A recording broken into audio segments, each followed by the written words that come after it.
Galera, mais um exclusivo do PlayStation 5 tá chegando no PC. O Ratchet & Clank, em uma outra dimensão, tem bons motivos para ser um estudo de caso interessante desses portes da Sony para o PC. Porque nós não estamos falando só de limitações em termos de processador, performance de placa de vídeo, memórias. Não, esse game vai fazer a gente dar uma olhadinha no nosso HD.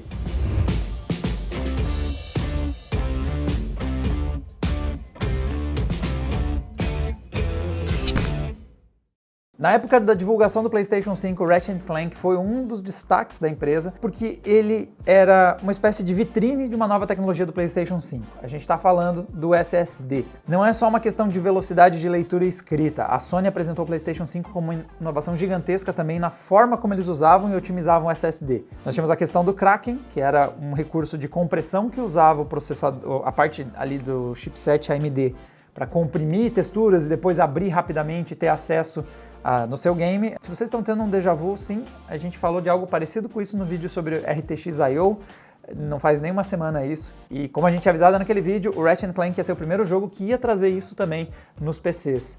Quando ele foi lançado originalmente no PlayStation, nós tínhamos a velocidade dos SSDs, mais essa nova tecnologia de compressão e de troca de dados nos hardwares da Sony. O problema é que no PlayStation, hardware e software são completamente organizados pela Sony e tudo é bem ajustadinho. No PC, o negócio é meio bagunça. Então, quando o Ratchet & Clank foi anunciado para PC, ficou a curiosidade de o que ia acontecer com esse game quando ele viesse para PC e alguém com um HD muito ruim fosse tentar rodar esse game. E a gente com HD muito ruim tentou rodar esse game, é óbvio. Então, o que aconteceu? Nós pegamos de referência a cena que é a grande vitrine do Ratchet & Clank e do SSD do PlayStation 5. É uma cena do game em que num período de menos de um minuto são carregados 4 ou 5 mundos diferentes muito rápido.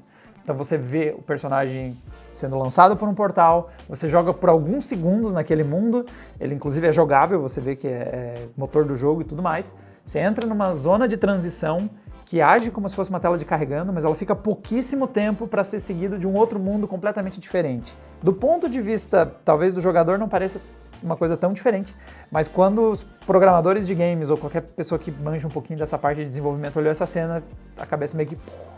Porque cada uma das cenas são feitas uma após a outra, o intervalo entre elas é coisas de 1, 2 segundos, e a próxima cena é um mundo em que você teve que jogar fora tudo do mundo anterior. Então as texturas não são mais as mesmas, os modelos não são mais os mesmos, são mundos completamente diferentes, que são constantemente carregados. É um estresse gigantesco para a parte da leitura de dados, e a gente testou, obviamente, esse trecho no PC para ver o que ia acontecer. Então primeiro a gente começou com o nosso SSD Kingston Fury, é um SSD PCI 4.0, ele tem leituras de 7.000 megabytes por segundo, então é o estado da arte quando o assunto é montar PC Gamer. Com ele a gente teve basicamente a experiência do PlayStation 5, então tirando um eventual leve gargalo nas zonas de transição, a gente praticamente não consegue enxergar os carregamentos acontecendo, a transição entre cenas é muito fluida, experiência muito próxima do que a gente teve no PlayStation 5.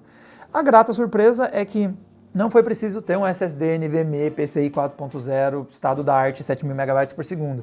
A gente rodou num modelo da Western Digital, o WD Blue, um SSD SATA, que derruba essa leitura de 7.000 megabytes por segundo para 500 megabytes por segundo. E rodando a mesma cena, a gente tem um resultado aceitável. Chegou a ter um stutter não é exatamente stutter, é que realmente o jogo congelou o personagem numa das transições no ar, mas foi bastante momentâneo, coisa leve e já carregou o próximo mundo.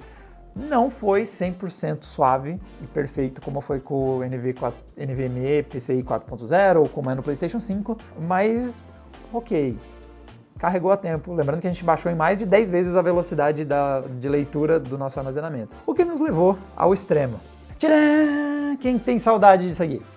Então, esse aqui é um SSD, pelo amor de Deus. Esse aqui é um HD de 5.400 RPM de notebook. Então já não basta ele ser um HD, é um HD de 5.400 RPM. Nós temos uns HDs de 7.200 RPM, que são um pouquinho mais rápidos. Não bastando isso, ele ainda por cima também é um modelo para notebooks. Isso aqui é como os antigos fenícios navegavam quando eles tinham que transferir dados. Para quem é do século XXI, é assim que a gente armazenava dados. Isso aqui veio pouco depois da escrita cuneiforme e entrega...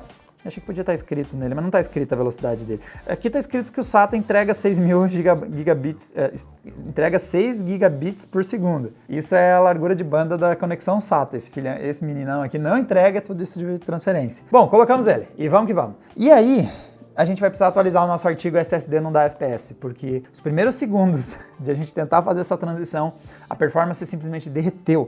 A gente passou a ter 1 FPS, chegamos a ter registrados 0 FPS, o menor registro de FPS da história, então preocupado com o futuro do mundo. 0 FPS chegaram a aparecer na tela porque o jogo simplesmente parou de renderizar quadros, porque ele não tinha nem os subsídios para fazer a cena. Transicionou para a primeira área, com muito sofrimento e dor, mas apareceu. Foi avançar para uma outra área e aí o nosso personagem ficou simplesmente congelado na área de transição. O jogo não sabia o que fazer com o protagonista, porque não conseguia ter a próxima parte da fase e não tinha uma tela de carregando para meter ali na frente. Ele ficou ali flutuando no ar, eventualmente ele foi para a próxima área, só que não veio modelagem, não veio textura, não veio nem a física direito do negócio, e aí o Ratchet foi lançado para o espaço. Meio literalmente, sabe quando o jogo buga? Então, a gente chegou ao extremo do jogo quebrar no HD. Foi recarregado o último checkpoint e ele conseguiu, porque só de a gente pedir para recarregar do último ponto de checagem, ele agora estava com muito dos materiais, já tinham ido do HD para a memória RAM, e aí o problema estava resolvido. Então aqui vem o ponto. O RTX I/O não resolveu a questão aqui. Primeiro, o RTX I/O resolve um problema que não é esse aqui. O RTX I/O resolve a questão de gargalos, de quando você tem grandes larguras de banda disponível no SSD, só que por ele ter que passar pelo processador, passar pela memória RAM e chegar na placa de vídeo, atrapalhava a performance do SSD. Então isso que a RTX I/O e o Direct Storage resolvem. Não é esse o problema aqui. Não é gargalo de processador e placa de vídeo. Ele passa os dados devagar mesmo. Então mesmo que você use uma tecnologia como o Direct Storage e o RTX I/O, não era lá que estava o gargalo está aqui, então não há o que essas tecnologias resolvam numa situação como essa. Mas tá nas especificações mínimas que o HD pode ser usado para jogar o Ratchet & Clank, apesar que mesmo quando ele recomenda o HD, tá entre parênteses lá, recomenda-se SSD, mas dá para jogar. Você só vai ter que estar ciente que de vez em quando o jogo vai dar umas engasgadinhas e talvez você tenha que reiniciar o ponto de controle para dar o tempo da fase ser carregada. Um ponto importante, especialmente por causa dessa nomenclatura do RTX I/O, que pode confundir a galera, você não depende de uma RTX para usar esse recurso. Ele vai estar compatível não apenas com outras placas GeForce, como na verdade Intel e AMD também. Isso acontece porque a gente pega muito no pé da NVIDIA para usar tecnologias fechadas, a gente também tem que dar os parabéns quando eles trabalham de forma mais cooperativa. O RTX I/O usa um recurso do G-Deflate, que é esse lance de compactar e descompactar via GPU, e ele não é proprietário. A NVIDIA está trabalhando com padrão aberto, tanto que ele foi incorporado para o DirectX e, no caso, é o recurso presente no DirectX Storage a partir da versão 1.1. E o Ratchet & Clank já usa a versão 1.2, ou seja, já tem esse recurso disponível nela. E o Direct Storage não precisa ser um hardware nem RTX e, na verdade, nem GeForce. Então, vai rodar em Intel Arc, vai rodar em AMD Radeon. Só no caso desses outros hardwares, ele vai usar o próprio recurso do DirectX para acelerar. Espero que tanto a AMD quanto a Intel trabalhem em adaptações para o seu hardware, mas mesmo sem isso, nesse momento está funcionando. A gente testou aquele trecho de carregamento rápido com o Intel Arc A750, ela conseguiu fazer os carregamentos a tempo, e também uma AMD Radeon conseguiu fazer todas aquelas transições entre mundos sem uma queda de performance muito perceptível. Elas também conseguiram rodar, então você não necessariamente precisa de uma GeForce para usar esse recurso, já que ele está no Direct Storage e ele é agnóstico a hardware, você pode ter diferentes placas de vídeo. Agora, vamos dar uma olhada no restante da adaptação para o PC. Primeiro a Insomniac Games já mandou bem em ports anteriores, ou mesmo quando não mandou muito bem, como o Homem-Aranha, assim como ele chegou, eles trabalharam rápido em melhorar ele. Então, o Spider-Man chegou ok, mas foi corrigido muitos dos defeitos rapidamente.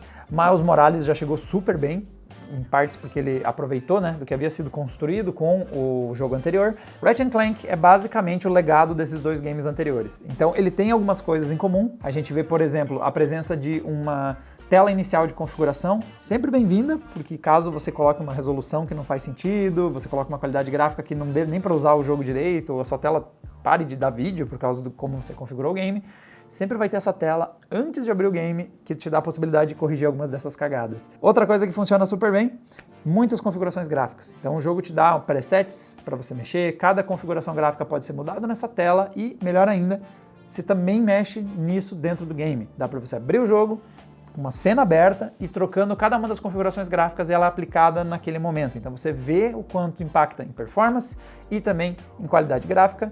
De novo, super bem-vindo. É algo que todos os jogos deviam fazer, dar a possibilidade dos gamers mexerem em tempo real e ver essas mudanças acontecendo. E outra coisa muito bem-vinda e que infelizmente não é padrão na indústria nesse exato momento ela abraça muito diversas tecnologias, então, específicas do PC. Por exemplo, o Ultra Wide tem suporte, então você pode jogar em telas maiores. O suporte de teclados e controles está bem amplo, já vou até comentar sobre como isso é bem-vindo, mas inclusive o controle do Xbox, o que é sempre curioso, jogar os games exclusivos do PlayStation com o layout do Xbox. Mas nós temos também todas as tecnologias de upscaling relevantes. Então nós temos o NVIDIA DLSS presente, temos gerador de quadros do NVIDIA DLSS, então a galera das RTX 40 vai poder usar esse recurso, a gente já vai comentar da performance dele. Também pode usar o AMD FSR, que é agnóstico a hardwares, então vai rodar para todo mundo. E também para quem tiver uma Intel Arc, você pode habilitar o Intel XeSS. Então todos esses, e se nem isso é o bastante para você, tem o próprio da Insomniac Games. Nós temos o IGTI, que é um Temporal Injection feito pela própria Insomniac Games. Então tem todas as tecnologias disponíveis e uma deles é extra da hora. Sempre bem-vindo quando a gente tem um suporte amplo a tecnologias. E isso é bem importante para a parte, o upscaling é muito relevante para a performance, então vamos comentar como é que ele está rodando no PC.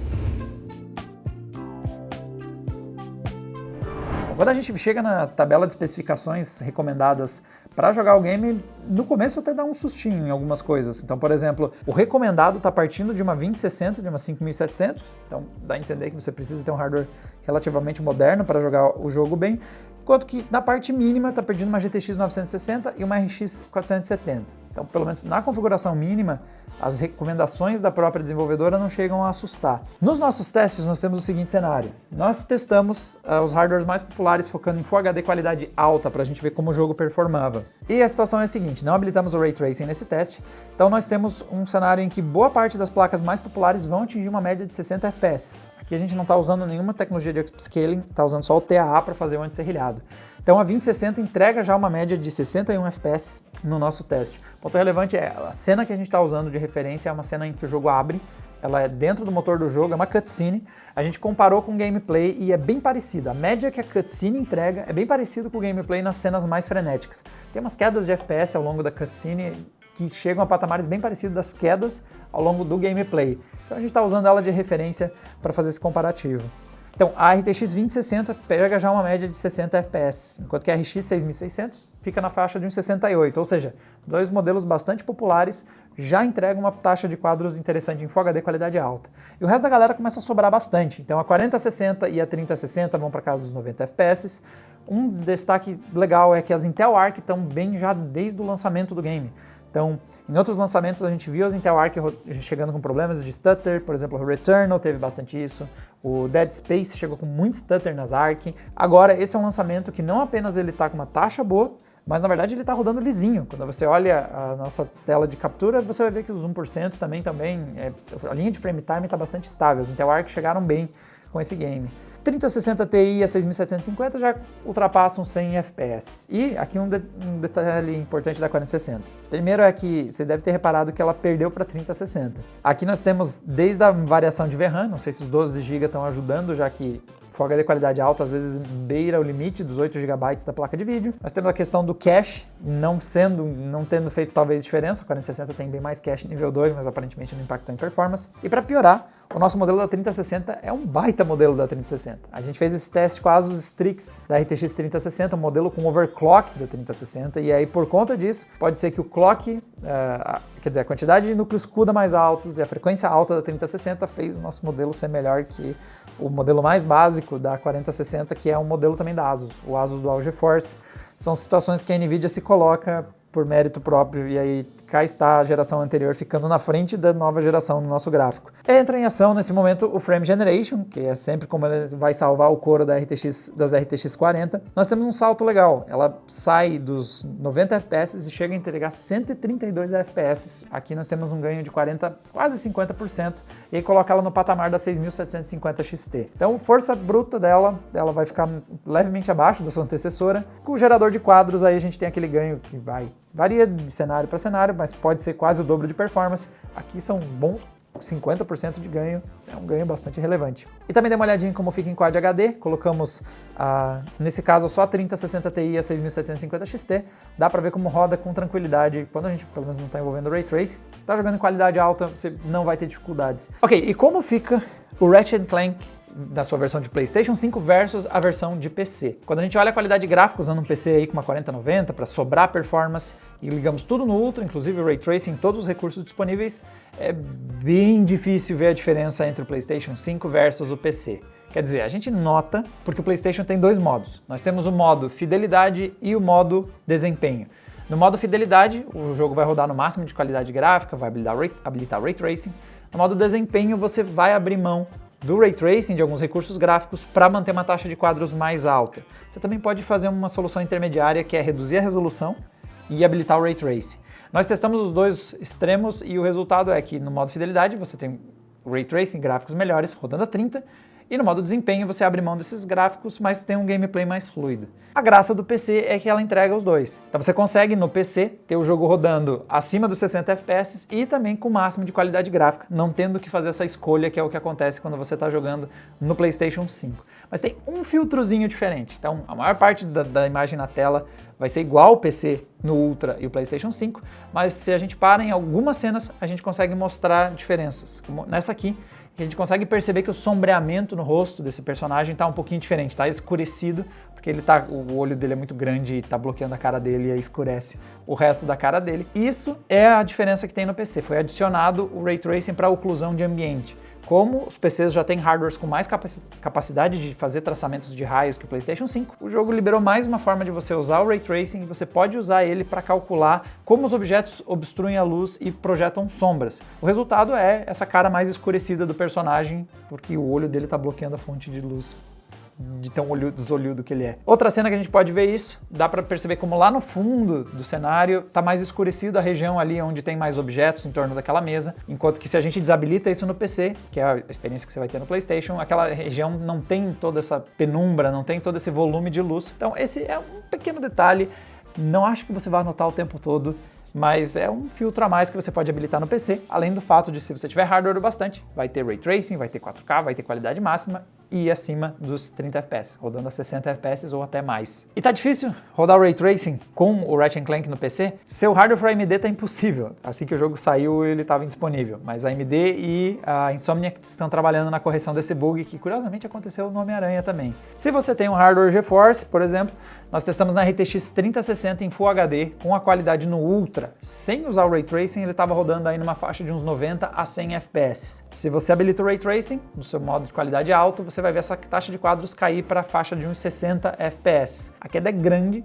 mas em compensação, se você quer jogar a 60 quadros, não está querendo buscar um gameplay a 100 FPS, a diferença gráfica também é bem perceptível, especialmente nos reflexos. Nessa cena, dá para ver bem como o chão tem muito mais informação graças aos reflexos via Ray Tracing. Inclusive, você consegue ver outros personagens refletidos no chão claramente e tem muito mais... A cena ganha bem mais destaque, bem mais qualidade gráfica com a introdução do Ray Tracing e vários objetos têm bastante reflexo nesse jogo. Então, se o seu hardware tiver performance suficiente e uma 3060 já está conseguindo dar conta disso em Full HD, dá para experimentar habilitar o Ray Tracing nesse game. Bom, e como está rodando em alguns hardwares, a gente deu uma olhadinha em como os portáteis estão se saindo com o Ratchet & Clank. Então, o Steam Deck consegue rodar em qualidade HD com o preset do médio, tudo isso numa taxa de quadros que oscila, vai dos 25 FPS até pouco acima dos 30, quase 40 FPS.